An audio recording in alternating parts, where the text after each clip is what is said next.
විඝටන ප්‍රමාණය නැත්නම් අයනීකරණ ප්‍රමාණය අපි ඇල්ෆා කියලා හඳුන්වනවා. කියන්නේ මොකක්ද කියලා බලමු. දැන් හිතන්න මෙන්න මේ වගේ සමතුලිතයක් තියෙනවා A සහ B ප්‍රතික්‍රියා කරලා 2C හදනවා. ආරම්භක මවුල ප්‍රමාණය හිතන්න මෙයාගේ 2යි මෙයාගේ 2යි කියලා. වෙනස් වූ මවුල ප්‍රමාණය නේ අපි ඊළඟට දාන්නේ. මේ ඇල්ෆා නැත්තම් විඝටන ප්‍රමාණය නැත්නම් අයනීකරණ ප්‍රමාණය කියලා කියන්නේ මේ ප්‍රතික්‍රියක එකක් සඳහා වැය වන ප්‍රමාණය කියන අදහස. ප්‍රතික්‍රියක ඒකක එකක් සඳහා වැය වෙන ප්‍රමාණය කියන අදහස. ඒ කියන්නේ බලන්න ප්‍රතික්‍රියක ඒකක මං ඒකක කියන වචනය පාවිච්චි කරන්නේ ඇයි කියන එක මේ මවුල පාවිච්චි කරන්නේ නැතුව මම මෙතන ගන්නේ මවුල කියන එක පාවිච්චි කරන්නේ නැතුව ඒකක කියන දේ මම පාවිච්චි කරන්නේ ඇයි කියලා මම අන්තිමට කියනවා. ඒකක එකක් සඳහා වැය වෙන ප්‍රමාණය තමයි විඝටන ප්‍රමාණය අයනීකරණ ප්‍රමාණය නැත්නම් ඇල්ෆා කියලා හඳුන්වන්නේ. බලන්න ඒකක එකක් සඳහා වැය වෙන්නේ ඒ කියන්නේ ආරම්භක ප්‍රමාණය එකක් වුණා නම් වැය වෙන්නේ ඇල්ෆා කියලා ප්‍රමාණය. දැන් බලන්න මෙතන දෙකක් ඉන්නවා. එහෙනම් දෙකක් සඳහා වැය වෙන්නේ 2යි ඇල්ෆා කියන ප්‍රමාණය කියලා තේරුම් ගන්න. මොකද එකක් සඳහා වැය වෙන්නේ ඇල්ෆා ප්‍රමාණයක්. එහෙනම් දෙකක් සඳහා වැය වෙන්නේ 2යි ඇල්ෆා. එහෙනම් මෙතන මේ වෙනස් වූ ප්‍රමාණය ඍණ 2යි ඇල්ෆා වෙනවා. නේ? එකක් වුණ අවස්ථාවේ එයා ඇල්ෆා උනේ. දෙකක් වෙන අවස්ථාවේදී එයා 2යි ඇල්ෆා වෙනවා. එහෙනම් බීත් 2යි ඇල්ෆා වෙනවා. ඍණ 2යි ඇල්ෆා. මෙයා බලන්න එකට දෙක ස්ටොයිකියෝමෙට්‍රික් සංගුණකතර අනුපාතය 2යි ඇල්ෆා වගේ දෙගුණයක් කියන්නේ 4යි ඇල්ෆා වෙනවා. හරි? මෙතන ඉඳන් තමයි දැන් සමතුලිත මවුල ප්‍රමාණයත් මෙහෙමම ගන්න පුළුවන් 2 ඍණ 2යි ඇල්ෆා කියලා යන්නේ. හරි? එහෙනම් තේරුම් ගන්න මේ ප්‍රතික්‍රියක ප්‍රමාණය කියලා කියන්නේ යම් ඒකක එකක් සඳහා වැය වෙන ප්‍රමාණය. තමන් කියන්නම් හේතුව ඇයි මේ ඒකක කියලා පාවිච්චි කරන්නේ කියලා. දැන් මෙතනදී ළමයි මවුලනේ උනේ. මවුල එකක් සඳහා වැය වෙන ප්‍රමාණය ඇල්ෆා. දෙකක් සඳහා එනම් 2යි ඇල්ෆා. තමයි මේක තේරුම් ගන්න මේක මවුල වලට විතරක් නෙවෙයි. හිතන්න C සමාන n බෙදීම v. සාන්ද්‍රය සමාන මවුල ගන්න බෙදීම පරිමාව අපි ද්‍රාවණ වලනේ මේ ඒ කියන්නේ හිතන්න A B C කියන තුන් දෙනා ඒකවසල තුන් දෙනෙක් උනේ කියලා. ඒ කියන්නේ ද්‍රාවණයකනේ වැඩි වෙන්නේ. මෙයාගේ අපි පරිමාව වෙනස් වීම සලකන්නේ නැහැ. පරිමාව සමතුලිතයේ තියෙන කාලය අතරතුර අපි පරිමාව වෙනස් වීම ගැන කතා කරන්නේ නැහනේ. අපේ ලෙවල් එකේදී v කියන එක එහෙනම් නියත වෙනවා. බලන්න C අනුලෝම සමානුපාතිකයි n කියලා ලියන්න පුළුවන්. අපි බලන්න මෙතන මවුල ගාන ගත්තේ. එහෙනම් ඒ කියන්නේ n වැඩි වෙද්දී C වැඩි වෙනවා. ඒ කියන්නේ සාන්ද්‍රණය මවුල ගණනට අනුලෝමව සමානුපාතිකයි.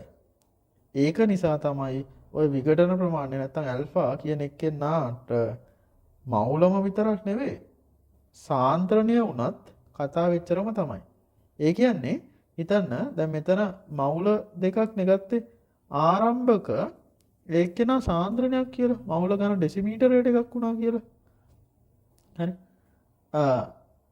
අන්න එයා හිතන්න දැන් මෙතන 3යි මෙයා 3යි කියලා හිතන්න මවුල ගන්න ඩෙසිමීටරයට. වෙනස් වූ සාන්ද්‍රණයක් කතා කරනවානේ. වෙනස් වූ සාන්ද්‍රණය. අන්න එතෙන්ටත් මම කියන්නේ මවුල වුණත් සාන්ද්‍රණය වුණත් මේ ඇල්ෆා කියන එක්කෙනා වෙනස් වෙන්නේ නැහැ. හරි? ඒ කියන්නේ ඒකක එකක් සඳහා වෙන ප්‍රමාණය. මේ වෙලාවේ ඒකක උනේ මවුල. මේ වෙලාවේ ඒකකය වෙන්නේ සාන්ද්‍රණය. හරි? එහෙනම් මෙයාගේ මවුල එකක් සඳහා වැය වුණේ ඇල්ෆා. ඒක නිසා දෙකක් තියෙනවා 2යි ඇල්ෆා වැය වුණා. මේ වෙලාවේ සාන්ද්‍රණය පැත්තෙන් ගත්තත් සාන්ද්‍රණය එකක් සඳහා වැය වෙන ප්‍රමාණය. ඒ කියන්නේ එකයි මවුල ගණන් ඩෙසිමීටරයට සඳහා වැය වෙන ප්‍රමාණය ඇල්ෆා. මෙයාගේ එකයි මවුල සඳහා වැය වෙන ප්‍රමාණය. එහෙනම් දෙකයි මවුල සඳහා. එහෙනම් 3යි මවුල ගණන් ඩෙසිමීටරයට කියන සාන්ද්‍රණය සඳහා වැය වෙන ප්‍රමාණය 3යි ඇල්ෆා වෙනවා. එහෙනම් ඍණ 3යි ඇල්ෆා වෙනවා. මෙයා තන 6යි ඇල්ෆා වෙනවා. දැන් මෙන්න මේක තමයි කාරණය. මේ ඇල්ෆාගේ අගය මෙයා ඒකකයක් නැති එක්කෙනෙක් ඒකකයක් තියෙන විදියක් නැහැ. මේ ඇල්ෆාගේ අගය මවුල ගාන උනත් සාන්ද්‍රණය ගාන උනත් ළමයි එකයි. තේරුම් ගන්න. හිතන්න මේක වායුමය පද්ධතිය යන්න. ඉතින් බලන්න PV සමාන NRT දාන්න පුළුවන්. හරි. මේ දෙන්න P සමානයි CRT කියලා හදාගන්න පුළුවන්. මම දැන් කිව්වා C නියතයි කියලා. නියත උෂ්ණත්වයේදී නම් වෙන්නේ නියත උෂ්ණත්වයේදී නම් වෙන්නේ මෙතන C නියතයි කියන්නේ C වෙනස් වෙද්දී මම මෙතෙන්ට එන්න මේක. නියත උෂ්ණත්වයේදී නම් වෙන්නේ P අනුලෝම සමානුපාතිකයි C වෙනවා. මේ මොකද්ද කියන්නේ? සාන්ද්‍රණය පීඩනය අනුලෝම සමානුපාතිකයි සාන්ද්‍රණයට. එහෙනම් අපිට විඝටන ප්‍රමාණය ඇල්ෆා මවුල ගාන වුණත් සාන්ද්‍රණය වුණත් පීඩනය වුණත් එකම කියලා ගන්න පුළුවන්. හිතන්න ආරම්භක පීඩනය 6 වැඩි කිරීම 10/5 පැස්කල් වුණා කියලා. ආරම්භක පීඩනය. මෙයත් 6 වැඩි කිරීම 10/5 වුණා. ඒක මේ සමාන වෙන්න ඕනේ නැහැ. හරි මම මේ සමාන කියලා නම් තියෙන සමාන වෙන්න ඕනේ නැහැ කියලා. එහෙම කිසිම සම්බන්ධතාවයක් නැහැ. ආරම්භක ගණන සමාන වෙන්න ඕනේ කියලා. අර මේ වෙනස් වූ ප්‍රමාණයන් ස්ටොයිකියෝමෙට්‍රික සංගුණක මේ වෙලාව එකට එක නිසා සමාන වෙන්න ඕනේ. එකට දෙකයි නම් ඒ සමාන වෙන්නේ නැහැ. බලන්න වෙනස් වෙන පීඩනය.